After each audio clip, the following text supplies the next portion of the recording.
திருக்குறள் அறத்துப்பால். தீவினை அச்சம். தீவினையார் அஞ்சார் விழுமியோர் அஞ்சுவர் தீவினை என்னும் செருக்கு.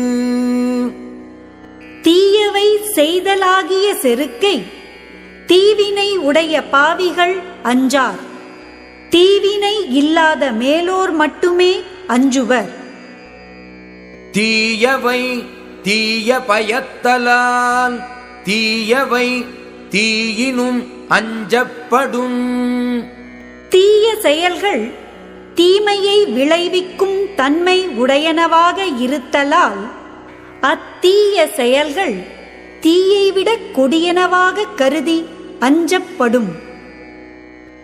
அறிவினுள் எல்லாம் தலை என்ப தீய செருவார்க்கும் செய்யாவிடல். தம்மை வருத்துவோர்க்கும் தீய செயல்களைச் செய்யாமல் இருத்தலை அறிவு எல்லாவற்றிலும் தலையான அறிவு என்று கூறுவர். மறந்தும் பிறன்கேடு சூழற்க சூழின் அறம் சூழும் சூழ்ந்தவன் கேடு. பிறனுக்கு கேட்டை தரும் தீய செயல்களை ஒருவன் மறந்தும் எண்ணக்கூடாது. எண்ணினால் எண்ணியவனுக்கு கேடு விளையுமாறு அறம் எண்ணும்.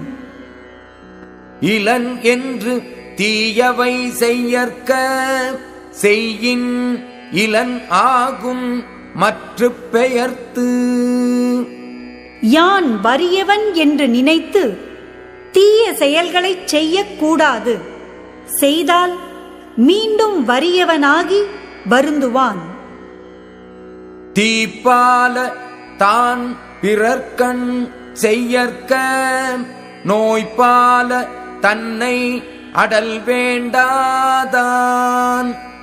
துன்பம் செய்யும் தீவினைகள் தன்னை வருத்துதலை விரும்பாதவன் தீய செயல்களை தான் பிறருக்குச் செய்யாமல் இருக்க வேண்டும்.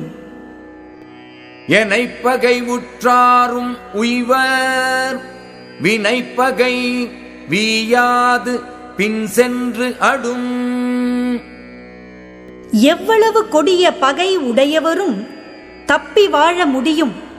ஆனால் தீயவை செய்தால் வரும் தீவினையாகிய பகை நீங்காமல் பின் சென்று வருத்தும். தீயவை செய்தார் கெடுதல் நிழல் தன்னை வீயாது அடி உறைந்தற்று. தீய செயல்களைச் செய்தவர் கேட்டை அடைதல் ஒருவனுடைய நிழல் அவனை விடாமல் வந்து அடியில் தங்கி இருத்தலைப் போன்றது.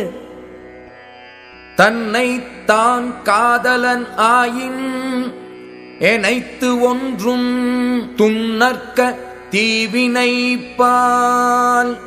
ஒருவன் தன்னை தான் விரும்பி வாழ்பவனாயின் தீய செயலாகிய பகுதியை எவ்வளவு சிறியதாயினும் பொருந்தாமல் நீங்க வேண்டும். அருங்கேடன் என்பது அறிக மருங்கு ஓடி தீவினை செய்யானெனின். ஒருவன் தவறான நெறியில் சென்று தீய செயல் செய்யாதிருப்பானானால் அவன் கேடு இல்லாதவன் என்று அறியலாம்.